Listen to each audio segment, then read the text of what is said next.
Now, as of late, I've really tried to move on and look forward, to steer clear of making videos that are solely about The Last Jedi and my issues with it, and to instead talk about how I believe, or at least hope, The Rise of Skywalker can end up being anywhere from a decent movie to a good one, despite maybe not being given the best of setups by the previous film. I've also talked about how I believe that shows like The Mandalorian could end up being fantastic and may even be the real future of the franchise. However, lately I've seen a lot of people again debating and discussing just what did happen in that scene from The Last Jedi when Luke entered his nephew's hut and almost killed him in his sleep. And I thought I'd try to put some type of final word on this debate, at least for me, because I really do want to move on, and to explain why this has been such a heated argument within the fanbase, and why, to some extent, it always will be. And yeah, I know just me starting off this discussion by saying Luke almost killed his nephew is already going to send some people to the comments section to tell me he didn't almost kill him, that I'm misrepresenting or exaggerating what happened, or missing the point of the scene entirely, which is exactly why I phrased it that way, to begin to show what level this argument gets taken to, and how people will argue ceaselessly over semantics, or the way things are worded in regards to it. Because, from my point of view, Luke just going into that hut armed with a lightsaber and rooting around in his nephew's mind looking for darkness and finding it, and then having the reaction that he did, can certainly be considered almost killing his nephew. To me, it doesn't matter if it's just a fleeting thought or 100% premeditated. He willingly put himself into that situation in the first place, and reacted in an extreme way by igniting his saber over his sleeping nephew. However, another person may have the perspective that, no, he doesn't almost kill his nephew because he only ever ignites his saber out of instinct and never takes any further action. It's not like he actually swung at Ben, so no attempt was ever made and hence he never almost killed him. Then you could even look at it the complete opposite way from me and say that, of course he didn't almost kill Ben, that's ridiculous. Even if Luke had swung and tried to kill him, Ben would have sensed it and blocked it in time. Luke never almost killed anyone. He never had a chance of actually killing Ben, no matter what action he did or didn't take. And speaking of trying to kill him, which some could see as just another way of phrasing almost killing him, on this I actually agree with a tweet from Pablo Hidalgo of the Lucasfilm Story Group, and it's this tweet that I've seen pop up several times in articles and other places in the past couple days, and it's kind of reinvigorated this debate, even though the tweet itself is months old. Anyway, no, Luke doesn't try to kill Ben. He doesn't actually swing at him or anything close to it. Do or do not. There is no try, right? And there was no do on Luke's part here. Though the real question that seems to be stemming from this, and is the one open to the most debate lately, is whether or not Luke thought about killing Ben. And in my opinion, according to what we see in the movie, yeah, it does seem to cross his mind, even if only for the briefest of moments. Not saying I like that it did, but there does appear to be some level of contemplation here from Luke. Many, though, will argue that it was only his instincts to take hold of his lightsaber and ignite it, and not conscious thought. Luke even basically says this is the case in the movie. And if that's what happened, if it was instinct, it's kind of sad that after all those years of being a Jedi, his instinct was to take hold of his lightsaber and to kill someone in their sleep. Even if they're the most evil person in the galaxy, for a Jedi, killing should never be an instinct. And sure, whatever he saw in Ben's mind was supposedly really, really bad. I do get that. But again, after all those years of being a Jedi, Luke reacted entirely out of fear. What makes it even worse, though, is that Luke should have been at least somewhat prepared for what he saw. Again, in the movie, Luke even says that he sensed the darkness building in him and that he had seen it in moments during his training. But when he finally looked, he said that it was beyond what he ever imagined, and that Snoke had already turned his heart. Problem with him saying that is it seems to not only conflict with what Kylo Ren says in The Force Awakens, that he still feels the pull to the light even years after Luke had seen only the most unimaginable darkness in his mind, but it means Luke, who again went looking in his mind because he knew he'd find darkness there, had never prepared himself in advance for the worst case scenario, nor was he able to restrain himself or keep from being afraid when he saw it. Again, this implies he's not a very good Jedi at this point. But I digress, and for now let's get back to the question of, did Luke think about killing Ben? Well, if we want to get technical here, he had to have. Even if it was pure instinct that caused the initial reaction, the fact that he didn't carry it out shows that it was conscious thought that ultimately superseded instinct and helped him decide not to kill his nephew. In other words, again, getting technical here, he did have to think about it, even if it was to think not to do it. He still had to make the choice. Not to mention, we're completely taking Luke at his word here, after he initially lied to Rey about what happened that night. So who's to say he's being 100% truthful this time around?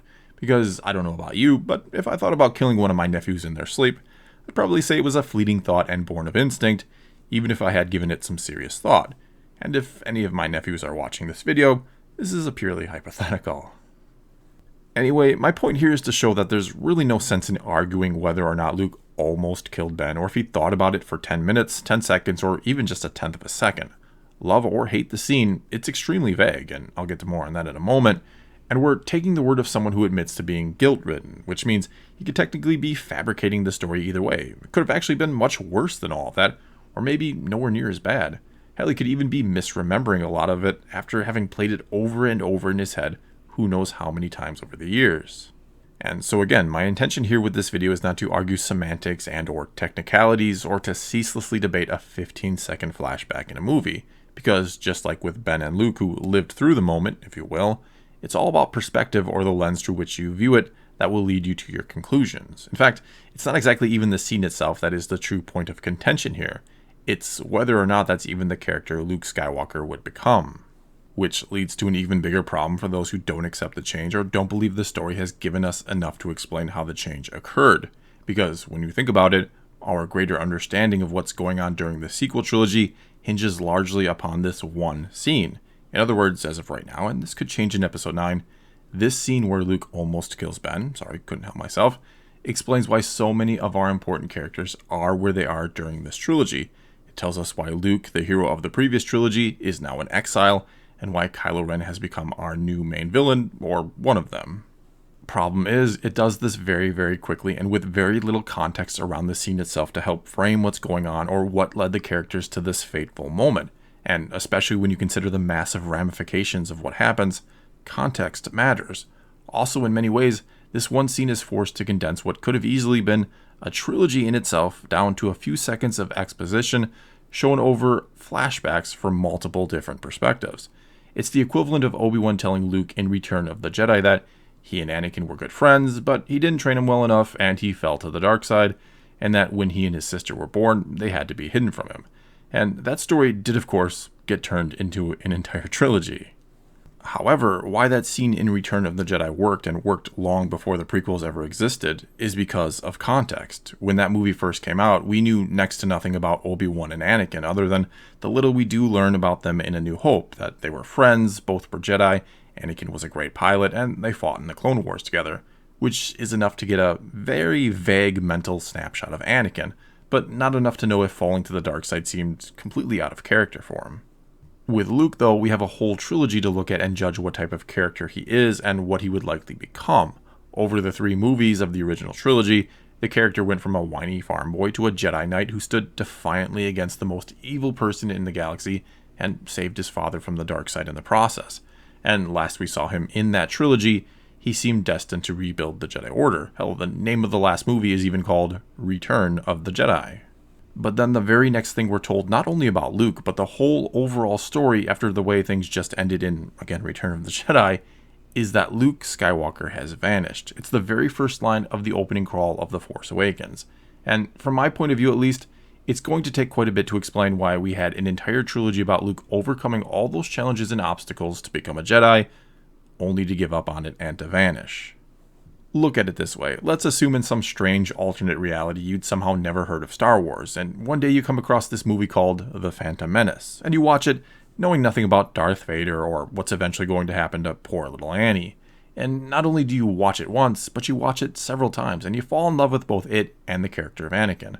And you always just imagine that he's going to grow up and be the chosen one and balance the Force like Qui-Gon told him he would.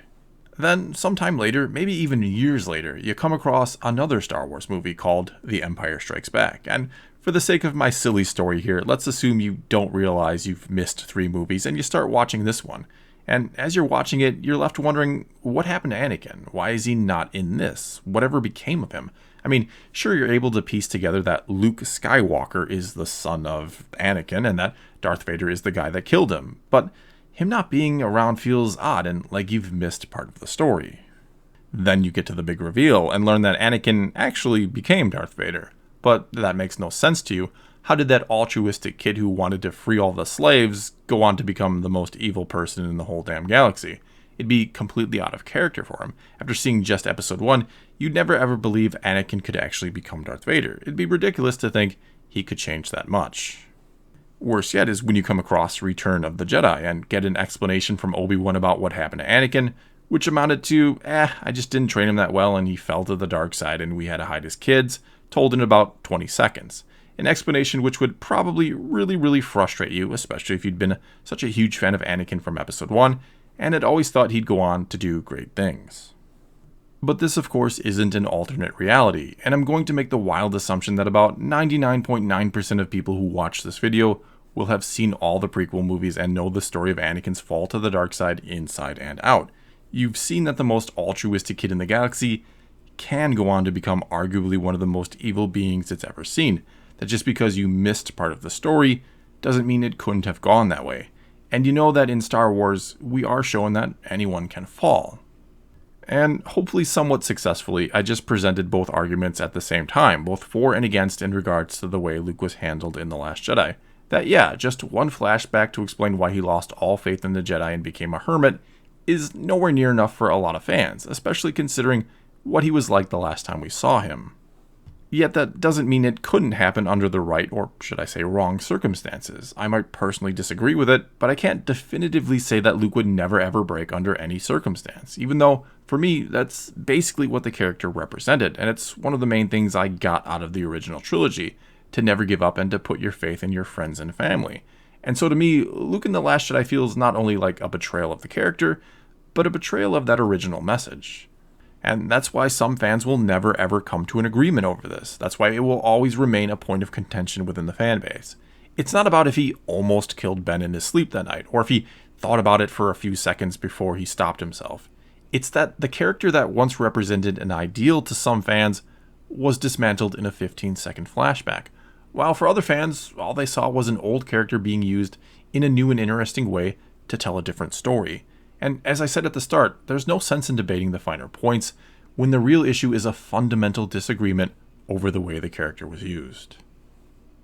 Well, that's all I've got for you this time. Now it's your turn to tell me if you either love, hate, or fall somewhere in between in regards to the way Luke was used in The Last Jedi. Is it a betrayal of his character, or did you find it refreshing that they didn't go with the all-powerful Jedi Master Luke Skywalker? Let me know what you think in the comments below, and let's talk some Star Wars. And until next time, thanks for watching.